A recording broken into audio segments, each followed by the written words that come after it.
Dear students, today our lecture is about communication. There are types of communication. Types of communication is divided into verbal communication and non-verbal communication. First, we'll consider about verbal communication. Verbal communication, it's a basis of communication is the interaction between people. Verbal communication is one way for people to communicate face to face. Some of the key components of verbal communication are sound, words, speaking, and language. What is non-verbal communication?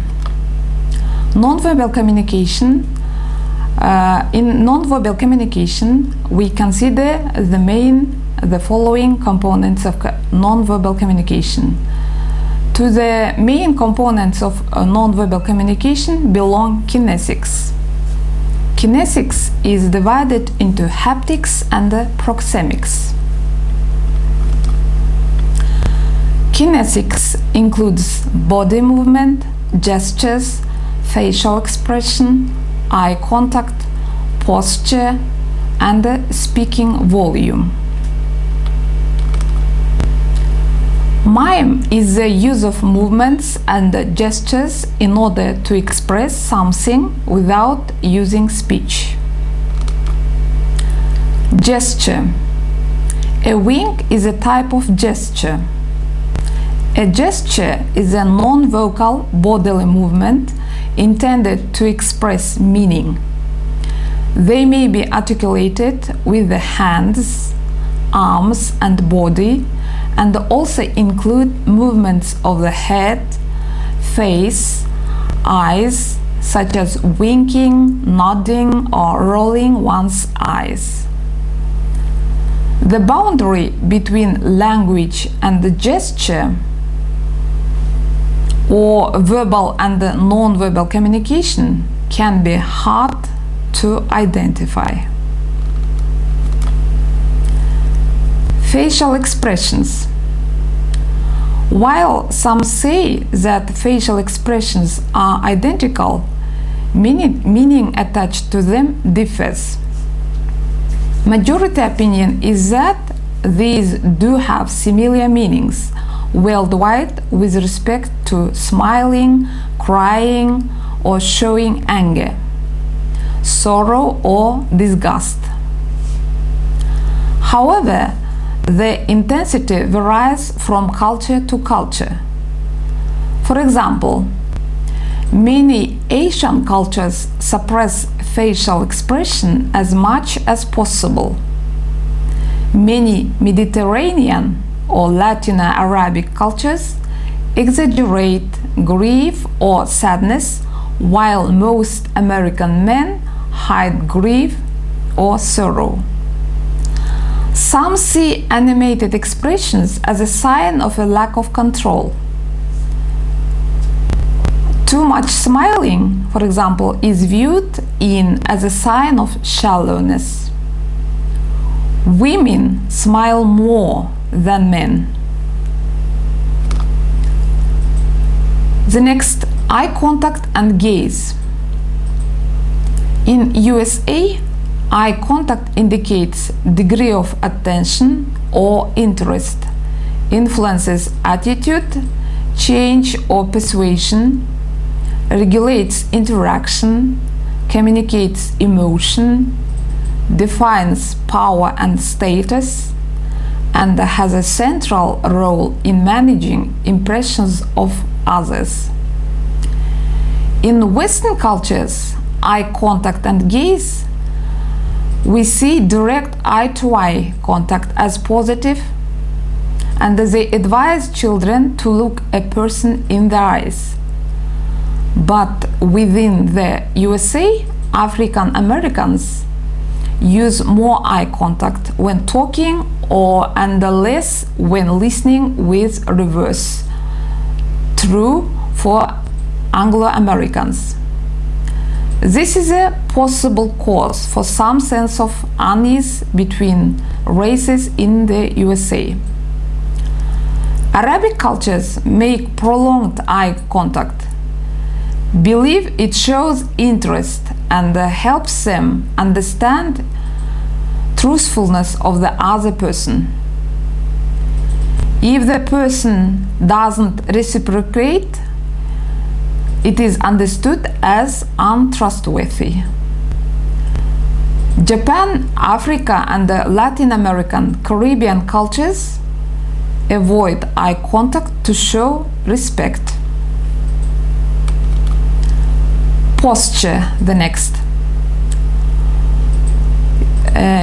You have to consider the following actions and note cultural differences.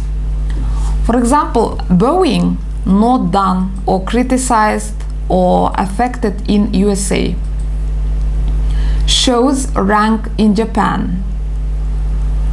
For example, slouching, it is considered as rude in most Northern European areas. If you put your hands in your pocket, it is understood as disrespectfulness in Turkey. Sitting with legs crossed will be offensive in Turkey. Showing soles of feet will be offensive in Thailand, Saudi Arabia. Even in USA, there is a gender difference on acceptable posture. Haptics, the next. Haptics is a study of touching as non-verbal communication. Touch that can be defined as communication include handshakes, holding hands, kissing, cheek, lips, and hands. In USA, handshake is common, even for strangers. Hugs, kisses for those of opposite gender or of family, usually on an increasingly more intimate basis. But you have to consider differences between African Americans and the Anglos in USA.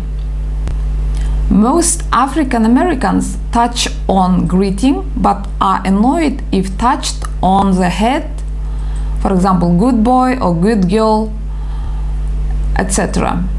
In Islamic and the Hindu cultures, you don't have to touch with the left hand.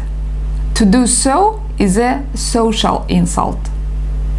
Left hand is for toilet functions. Manually, in India, to break your bread only with your right hand.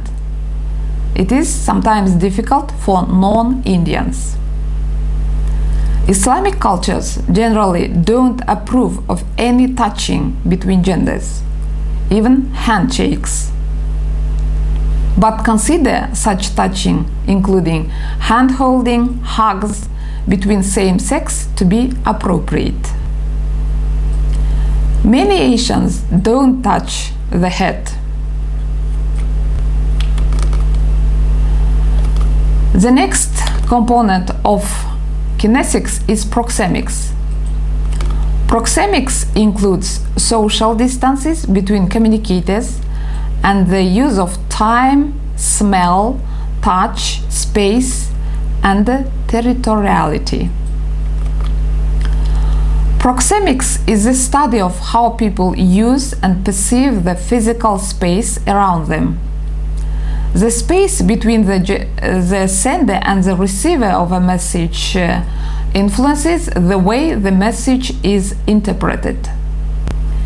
In addition, the perception and the use of space varies significantly across cultures and the different settings within cultures. Space in nonverbal communication may be divided into four main categories. They are intimate space, social space, personal space, and public space. The term territoriality is used in the study of proxemics to explain human behavior regarding personal space. Huggy and Dixon identify 4 such territories. First is intimate territory. This refers to an area that is associated with someone who has exclusive use of it. An example is a house that others cannot enter without the owner's permission. The next is personal territory. Unlike primary territory, there is no right to occupancy of secondary territory, but people may still feel some degree of ownership of such space as they develop the cushion of occupying it. For example, someone may sit in the same seat in church every week, and they feel irritated if someone else sits there. The next is social territory. Social territory refers to an area that is available to all, but only for a set period, such as a parking space or a seat in a library.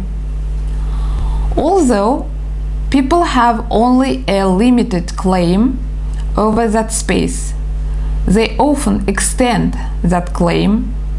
For example, it was found that people take longer to leave a parking space when someone is waiting to take that space. The next is public territory. This is space held by others when they are interacting. For example, when a group is talking to each other on a footpath, others will walk around the group rather than disturb their interaction territory. The next is paralanguage. To paralanguage we belong vocal characterizers, vocal qualifiers, and the vocal segregates. Vocal characterizers laugh, cry, yell, moan, whine, belch, yawn. These send different messages in different cultures. For example, in Japan, giggling indicates embarrassment. In India, belch indicates satisfaction. Vocal qualifiers for volume, pitch, rhythm, tempo, and tone. Loudness, for example, indicates strength in Arabic cultures, and the softness indicates weakness, and indicates confidence and authority to the Germans. Loudness indicates impoliteness to the Thais, indicates loss of control to the Japanese. Generally, one learns not to shout in Asia for nearly any reason. Gender-based as well, women tend to speak higher and more softly than men. Vocal segregates. Segregates indicate formality, acceptance, assent, and uncertainty. Paralinguistics is a multi-faced aspect of non-verbal communication that includes vocal variations in tone, pitch, rhythm, and timbre. What is the functions of non-verbal movements or non-verbal behavior? Functions of non-verbal bodily behavior in human communication, they are the following. They express first emotions, then they express interpersonal attitudes, The next, they are used or their function is to accompany speech in managing the cues of interaction between speakers and the listeners. Self-presentation of one's personality and the rituals or greetings.